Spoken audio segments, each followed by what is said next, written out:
अस्सलाम वालेकुम, मेरा नाम डॉक्टर सना अशरफ है, मैं चाइल्ड स्पेशलिस्ट हूँ। आज हम बच्चों के बहुत अहम मौजू के बारे में बात कर रहे हैं और वो ये है कि जब बच्चों का कद सही से नहीं बढ़ रहा होता।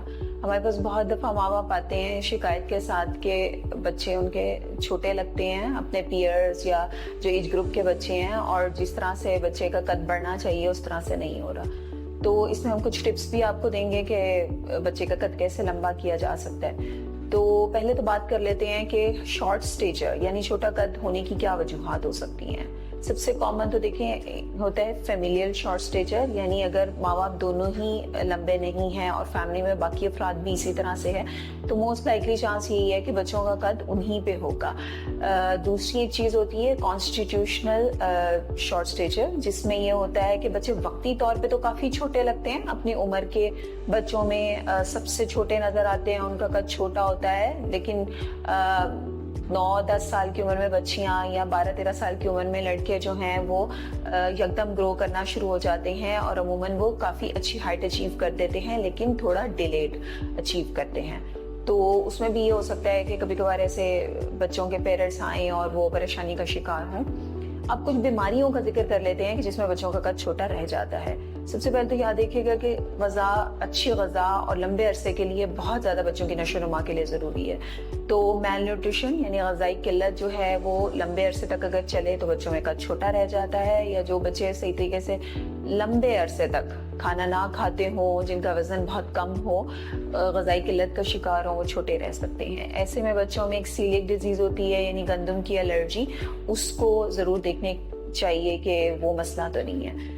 आंतों की और कुछ बीमारियां हो सकती हैं, जैसे इन्फ्लेमेटरी बाउल डिजीज़ है जिसमें आंतों में सोजिश हो जाती है।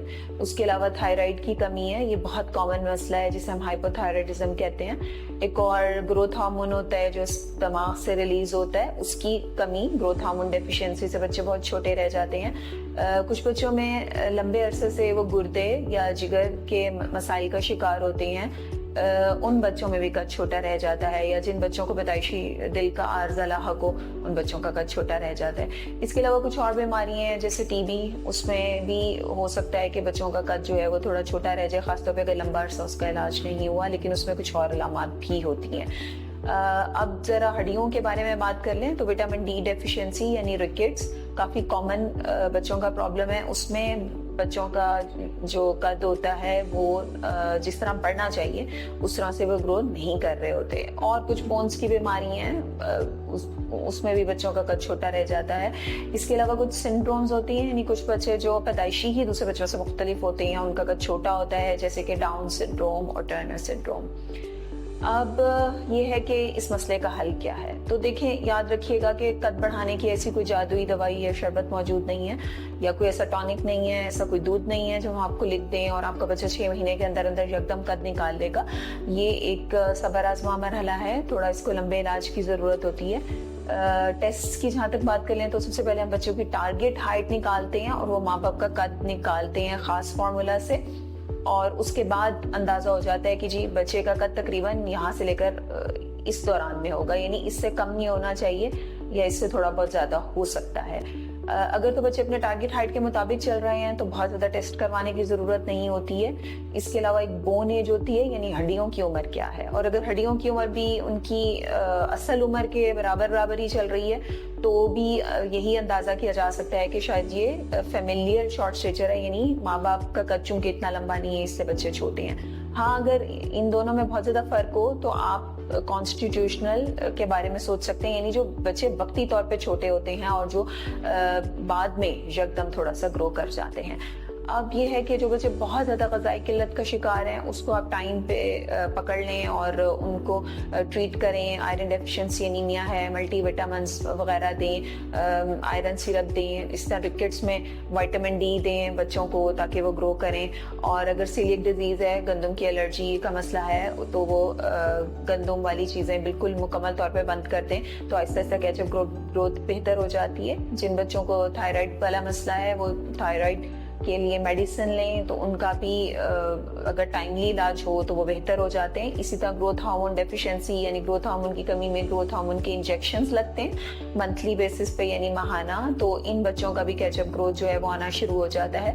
اور اگر بچوں کو گردے کا, جگر کا یا دل کا کوئی عارضہ لاحق ہے تو وہ اس کا لمبا لانگ ٹرم علاج کروائیں تو اس سے بہتری آتی ہے.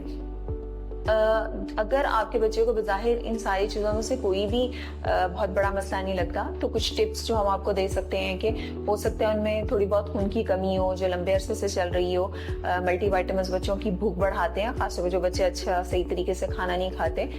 وائٹامن ڈی بھی ہیلپ کر سکتا ہے, خاص طور پہ اگر آپ کا بچہ وٹامن ڈی کی کمی کا شکار ہے. جو بہترین طریقے سے آپ اپنے بچے کے لیے کر سکتے ہیں کہ آپ اسے ایک بہت اچھی ہیلدی ڈائٹ دیں, کیلشیم رچ چیزیں دیں. ضروری نہیں ہے کہ بہت زیادہ دودھ پلائیں, اس میں آپ چیز یعنی پنیر, دہی وغیرہ کا ریگولر بیسس پہ استعمال کریں, یعنی بچے کو مستقل طور پہ دینا ہے اور کوشش کریں کہ ہفتے میں کم از کم 2 سے 3 دفعہ ضرور دیں. اس کے علاوہ اچھی ہائی پروٹین ڈائٹ دیں جیسے کہ انڈا ہے, میٹ ہے. اس کے علاوہ ڈرائی فروٹس ہیں ان کا باقاعدہ استعمال کریں, لمبے عرصے تک استعمال کریں. اور سلیپ ہیبٹس بہت زیادہ ضروری ہیں, یعنی بچے رات کو جلدی سو جائیں کیونکہ اوور نائٹ رات کو 10 بجے سے تقریباً 2 بجے کے درمیان میں گروتھ ہارمون ریلیز ہوتا ہے. تو جو بچے رات کی مکمل نیند لیتے ہیں, زیادہ لمبا ٹائم سوتے ہیں, وہ بھی اچھی ہائٹ اچیو کرتے ہیں.